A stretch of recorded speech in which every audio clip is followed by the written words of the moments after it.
Voilà, vous pouvez voir également lorsque la MA.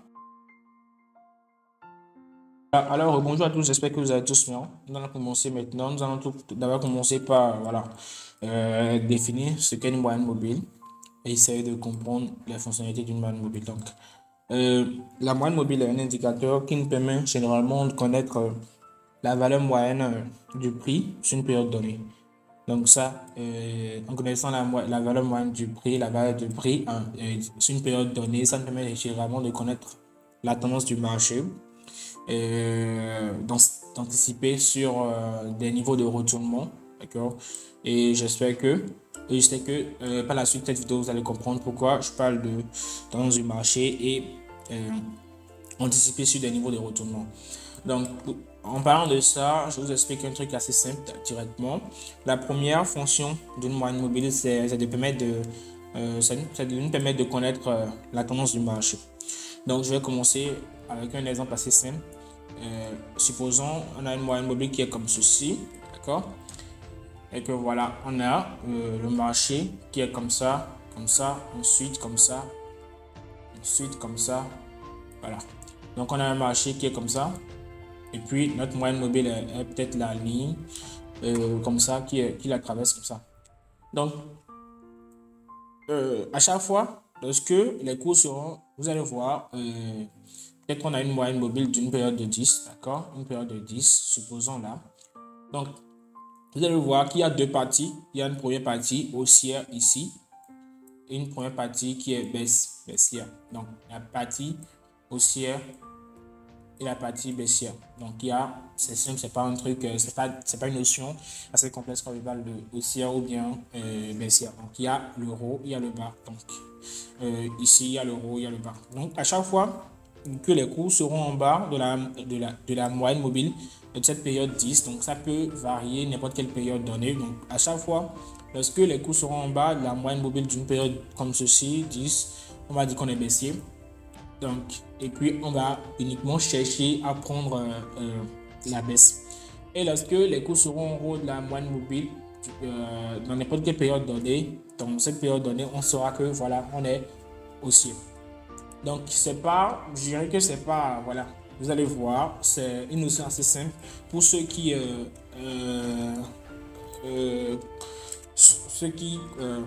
c'est pour la première fois, je dirais pour ceux qui connaissent maintenant la moyenne mobile pour la première fois, vont se dire, voilà, je crois que le trading c'est facile.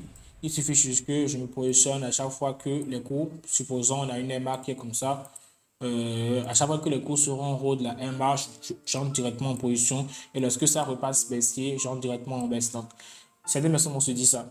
Donc voilà, je vous dis directement que c'est pas la meilleure manière de trader les moyennes mobiles. Et je vais vous expliquer pourquoi. Puisque je dirais que la plupart des traders, ils ont une habitude de combiner plusieurs types de moyennes mobiles pour pouvoir prendre position.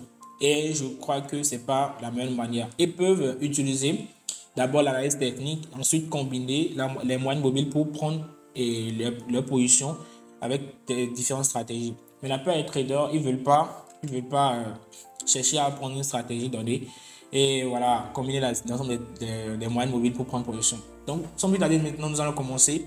Je vais vous montrer comment mettre la moyenne mobile sur le graphique. Et puis, voilà. Donc, pour mettre une moyenne mobile ici, on va dans l'indicateur. Et je l'oubliais, il y a plusieurs types de moyennes mobiles. Il y a la moyenne mobile exponentielle. D'accord? Il y a plusieurs types. Il y a la moyenne mobile exponentielle, il y a la moyenne mobile pondérée, la moyenne mobile simple, la SMA. Il y a plusieurs types de moyenne mobile. Donc, moi, je vais vous montrer la moyenne mobile que j'utilise la plus, la plupart du temps. Voilà.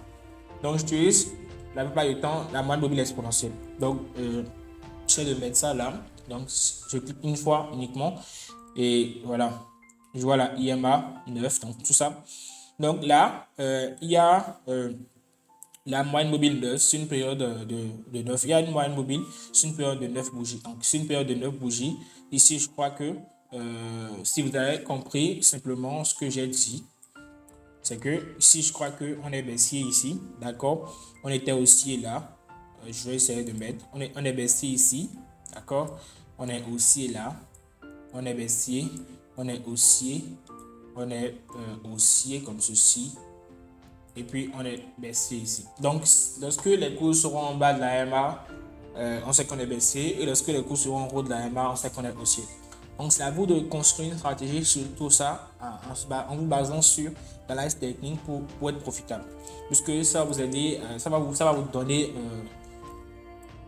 un atout, d'accord, un poids à vos setups. Puisque si vous savez que voilà, vous êtes baissier, supposons, si vous savez peut-être si vous êtes baissier sur du weekly, ici, ce qu'il faut savoir, ce que vous allez chercher uniquement sur les petits time frames, c'est que voilà, sur le gros time frame, vous êtes baissier, c'est juste une petite parenthèse, sur le gros time frame, vous êtes baissier avec une belle zone de support et résistance. Je crois qu'ici, il y a eu assez de toucher ici et que les cours sont en train de tester la zone. Vous pouvez vous positionner, je crois que sur le time frame inférieur comme c'est juste une supposition, je ne vous donne pas une stratégie. C'est juste une parenthèse. Vous pouvez vous positionner sur un time frame inférieur et chercher des confirmations à prendre pour continuer à prendre le sel. Donc, c'est juste un plus sur ce qu'on va vous donner pour vos setups, donc vos stratégies. Donc, sans plus d'aller je dois le continuer également. Donc, pour configurer la MA, c'est simple. On clique sur configuration là, avec la petite icône de configuration là. Ensuite, là où il y a longueur, on met la période qu'on veut. Donc, supposons qu'on mette une période de 20, vous allez voir, ça va se baser sur les 20 dernières bougies pour définir la tendance. Donc, je repars sur du 12-21 pour que vous puissiez voir. Donc, sur une période de 20, vous allez voir, c'est un peu différent de la MA9. Donc, sur une période de 20 bougies, on est également baissier. Donc, moi, je vais directement vous montrer la MA que j'utilise généralement dans mon training. Donc, la meilleure période, moi, je mets 50 et je vais vous expliquer pourquoi j'utilise généralement la moyenne mobile 50 et comment je l'utilise. Donc, j'ai mis la moyenne mobile 50 voilà. Je vais vous donner les deux fonctions de la moyenne mobile 50 et comment je l'utilise généralement dans mon trading. Donc, pour commencer, je vais supprimer ça. La moyenne mobile 50, généralement, me permet de, voilà, puisque moi, je me positionne généralement sur du swing, ça me permet de connaître, ça me permet chaque fois de connaître la structure du marché sur le long terme. Supposons qu'on est sur du weekly, vous allez voir.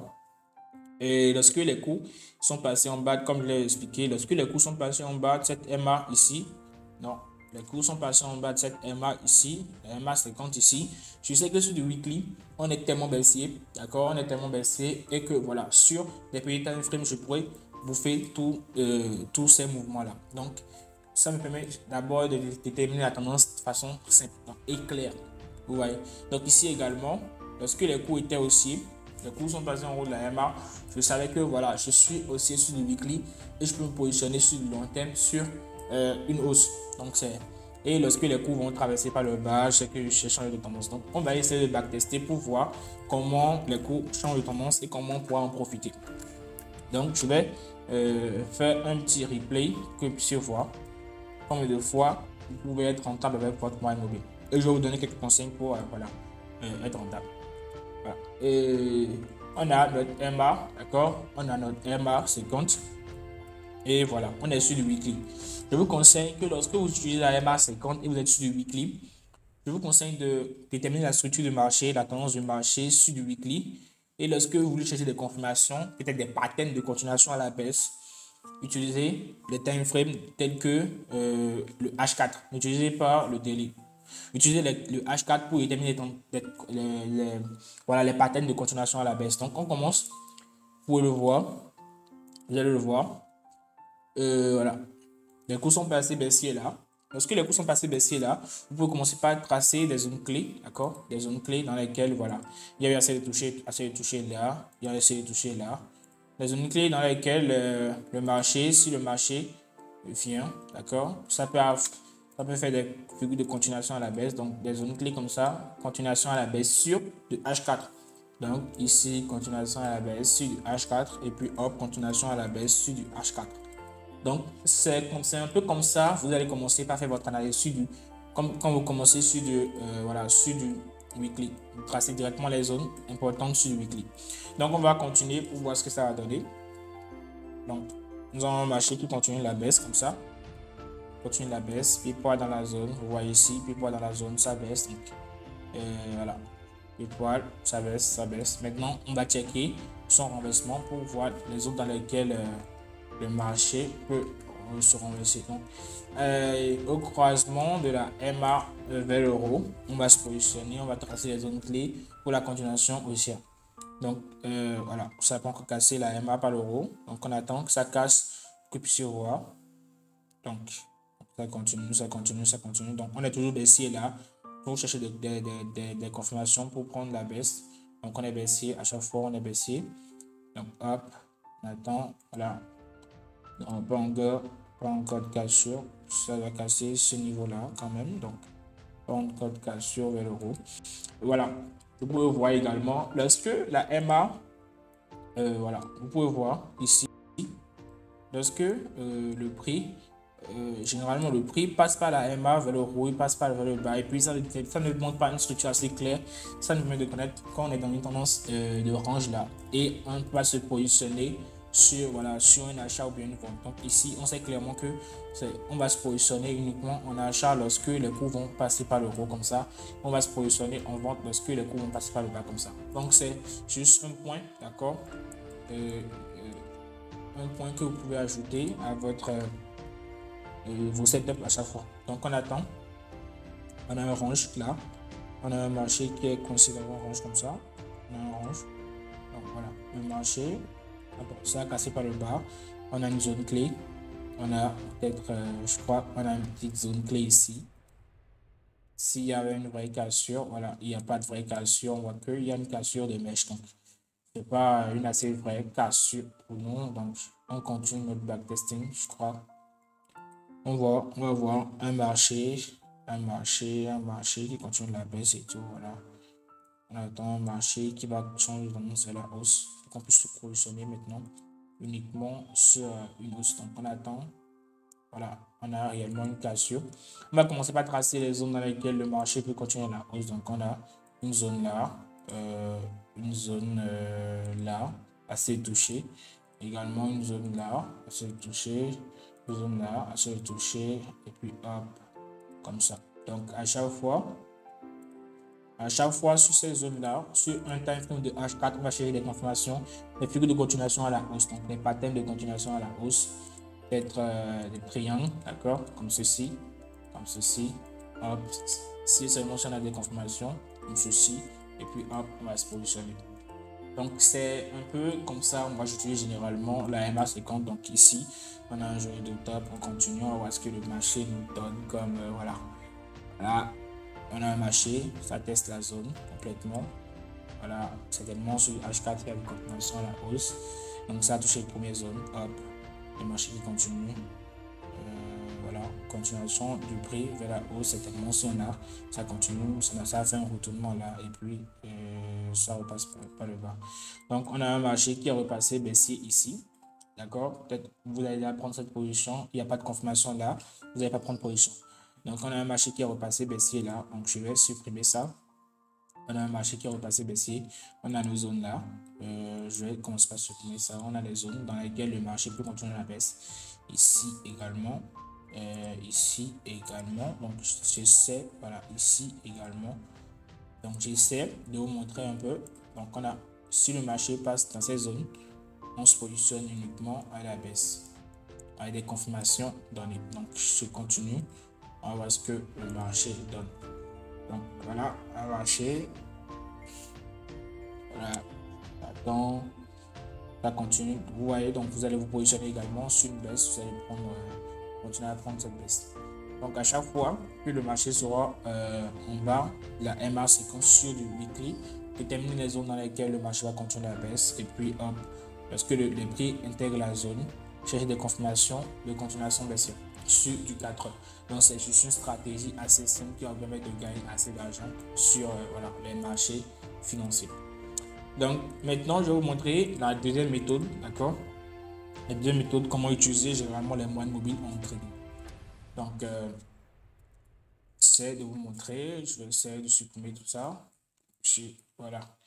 Donc généralement j'utilise aussi les moyennes mobiles comme support et résistance. Donc je vais essayer de la moyenne mobile 50 comme support résistance. Je vais essayer de passer les supports résistance, vous allez voir. Et comme ceci, j'échappe encore, je commence. Un exemple assez simple pour que vous puissiez voir. Voilà. On a un marché comme ça. Les zones de support résistance, comment les tracer, c'est assez simple, c'est pas compliqué. Il faut juste joindre le niveau où il y a assez de réactions. Donc ici, on voit clairement, je vais utiliser les lignes donc pour voir. Il y a eu assez de réactions là. Il y a eu assez de réactions du marché là. Réaction là, réaction là, réaction là, réaction là. Réaction également là. Donc j'ajuste plusieurs zones. Donc voilà. Plusieurs zones. Plusieurs zones. Donc on a assez de zones. Je crois qu'également on a une zone ici, parce qu'il y a 1, 2, 3, pas mal. Donc, on met maintenant notre MA. Voilà. La première notion, c'est que lorsque on a mis notre MA, si le prix touche la MA, si ça touche également une zone intermédiaire, une zone de super résistance, et qu'on a des confirmations, puisque là on est dans une tendance baissière, on a des confirmations pour continuer à prendre la baisse. On va continuer à prendre la baisse sans problème. Donc, je vais mettre ça sur 3 et puis on commence. Donc voilà.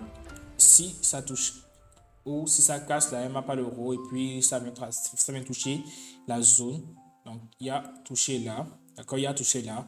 Si éventuellement sur un petit time frame donné, on a des confirmations qui dit voilà, il y a un retournement qui s'annonce, on va prendre la baisse là. Donc si il n'y a pas de retournement, la cassure s'est effectuée là concrètement, là, il y a eu de cassure de la bougie. On attend juste, ça a retesté la zone, d'accord, ça a retesté la MA plus la zone, donc on a une zone ici, donc j'essaie de mettre ça comme ça pour que vous puissiez voir. Ça a touché la MA plus la zone, donc on a une zone là. Vous voyez également, ça a touché là, donc je mets ça en pause pour que vous puissiez voir. Il y a eu touché là, premier touché, deuxième touché également là, donc vous utilisez ça avec vos stratégies pour voilà, confirmer votre analyse. Donc on a un marché, si ça il touche également la MA plus la zone ensemble, on pourra se positionner sur voilà, sur une baisse, donc sur un achat. Donc on a ça a touché, donc il y a également une zone où j'avais tracé une ligne là, donc également là, voilà, donc c'est ça. Donc on a un marché qui continue, donc confirmation, ça continue à la hausse, ça continue la hausse. Et puis voilà, si ça casse pas le bas, et puis je crois que si ça casse pas le bas et ça reteste la MA plus une zone dans laquelle on pense que le marché va continuer la baisse, hop, on va se positionner sur la baisse. Donc je crois que c'est actuellement ce qui se passe là. On a un marché qui est en train de tester notre, ça n'a pas encore touché la MA, mais on a une zone assez forte là. Ça a déjà touché la zone. On attend que ça touche la MA pour qu'on puisse se positionner sur une forme, puis qu'on est baissier. Donc, il y a assez de stratégies que vous pouvez utiliser, des stratégies avec la fractalité du marché, comment imbriquer plusieurs structures ensemble. Donc, si vous êtes débutant et puis vous ne savez pas comment tracer les zones de support résistance en trading, dites-moi en commentaire et je ferai des vidéos pour ça.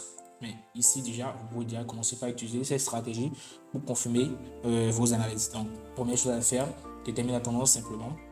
Donc, ensuite, tracer les zones dans lesquelles le marché peut éventuellement se retourner. Si le marché revient dans la zone, ça touche également votre MA, vous cherchez des confirmations sur un time frame inférieur pour positionner. C'est simple, donc c'est pas un truc assez compliqué. Donc je crois que c'est tout pour cette vidéo. Si ça vous a plu, n'hésitez pas à partager la vidéo, à aimer la vidéo, à mettre un commentaire. N'oubliez pas de vous abonner à la chaîne.